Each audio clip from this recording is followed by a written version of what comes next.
Welcome back to KTN Prime. Now, it has been 3 years since the Jubilee government took over the reins of power.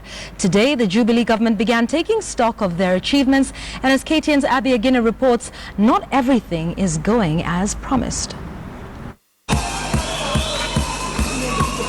As the Jubilee administration marked its third year in office, the spotlight was on the successes and failures of the President Uhuru Kenyatta-led coalition government.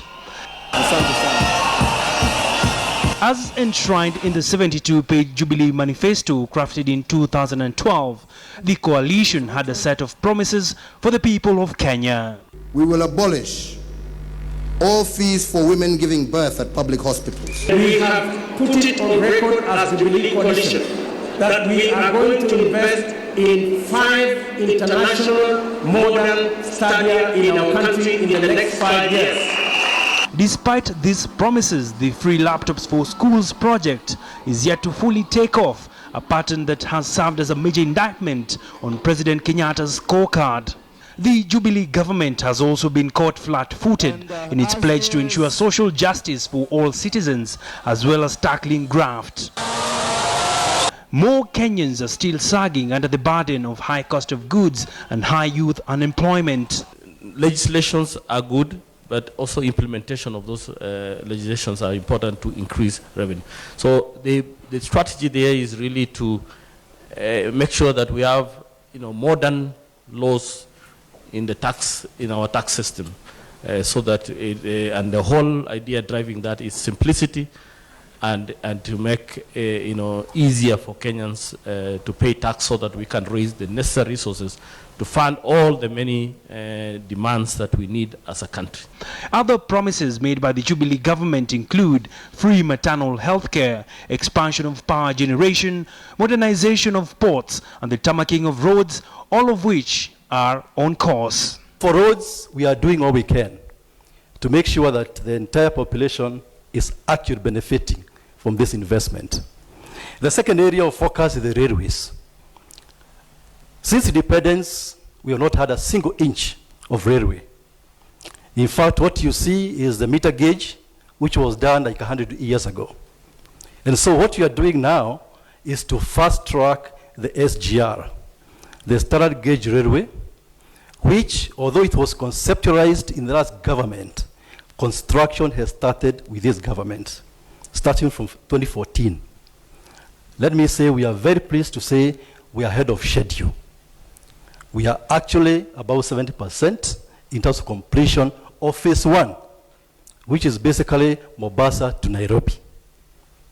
With that, we shall have huge benefit coming to Kenyans.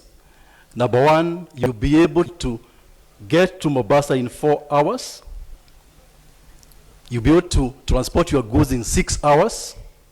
And that is really, really, really dramatic in terms of changing our lives. But you have said the railway will not end in Nairobi, because we must touch every part of this country. We have already got financing agreement, financing committed for what we call phase 2A, which is from Nairobi to Naivasha, 120 kilometers. A lot of success in other areas. I'll talk about the one area network, for example, where now it is, you could use your mobile phone here in Kenya and call Uganda, call Rwanda, and at the same rate. This has lowered, again, the cost of these tariffs. I think Tanzania, the Republic of Tanzania, is on course to join in terms of that. Among the big wins so far for the Jubilee government are in the energy sector, where electricity costs have fallen by almost 30%. The other area the government considers it has made tremendous progress is in the execution of the standard gauge railway project, which is 75% complete.